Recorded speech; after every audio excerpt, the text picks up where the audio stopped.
Hey, what up, people? This is Tanya, and welcome to Books, Incense, and Brown Liquor. So, today's video is my book wrap up for the month of April.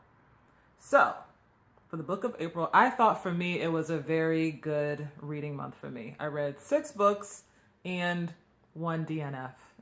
I tried, but I just couldn't get into it. So, anyway, let's get into the books.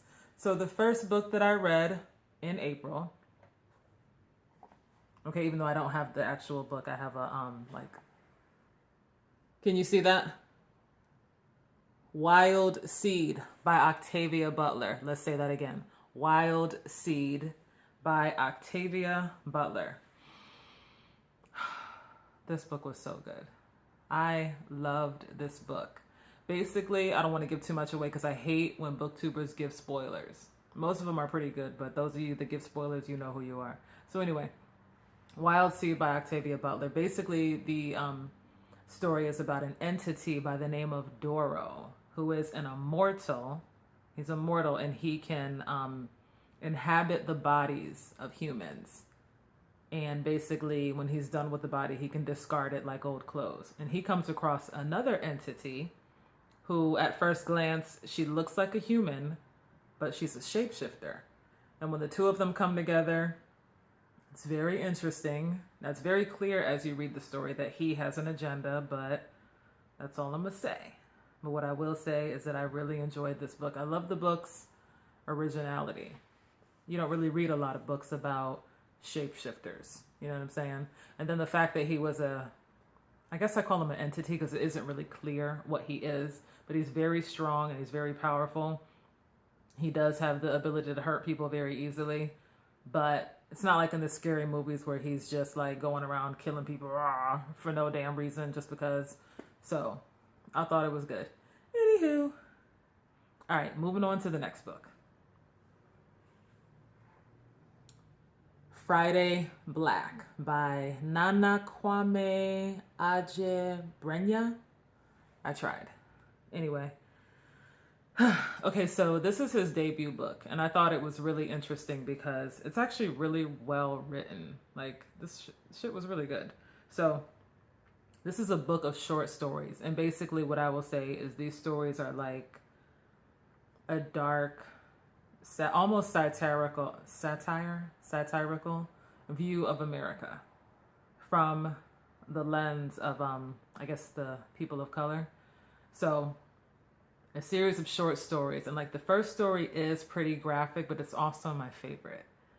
It has a lot to do with like let's just say it's a little bit gruesome, but like I said, it was my favorite. And my other favorite one was his colorful take on how people act during Black Friday sales, how they be losing their motherfucking mind, or like when you see those videos of people in the mall fighting over the last whatever the fuck it is in the fucking store, and like people actually die on Black Friday because they got trampled by fucking idiots that be losing their mind.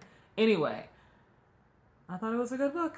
I enjoyed all the short stories, but those two to me stood out the most. So, moving right along. Okay. The next story.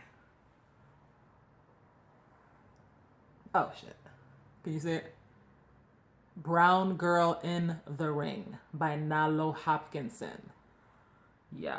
First of all, those of y'all that don't know Nalo Hopkinson, this writer is so underrated. You don't even hear a lot about her books.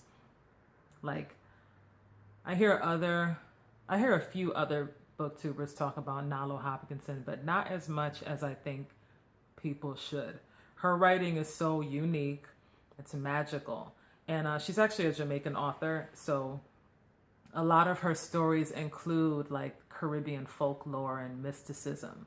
This story has a lot of magic and like voodoo, magic spells. You know, you hear about like Papa Legba, and I love stories with magic.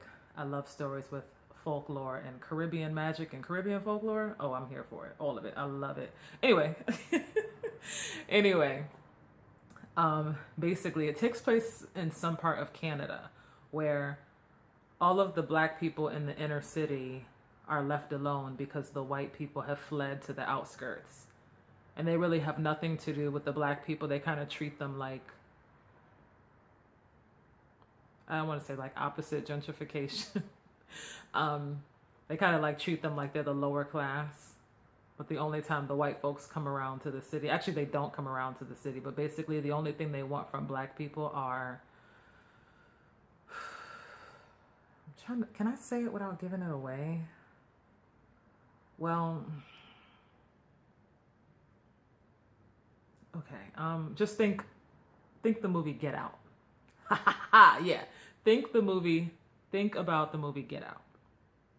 So the white people don't really have anything to do with the inner city people, but think Get Out. But it was really good, and I love the fact that this is another tale that's very original, and I love the fact that there's a lot of magic and mysticism, and I was captivated the entire time. I love this story, and I'm looking forward to reading more stories by Nalo Hopkinson. Remember that name. If you don't know that name, Google it. She's, I guess, Afrofuturism, Afro sci-fi as well.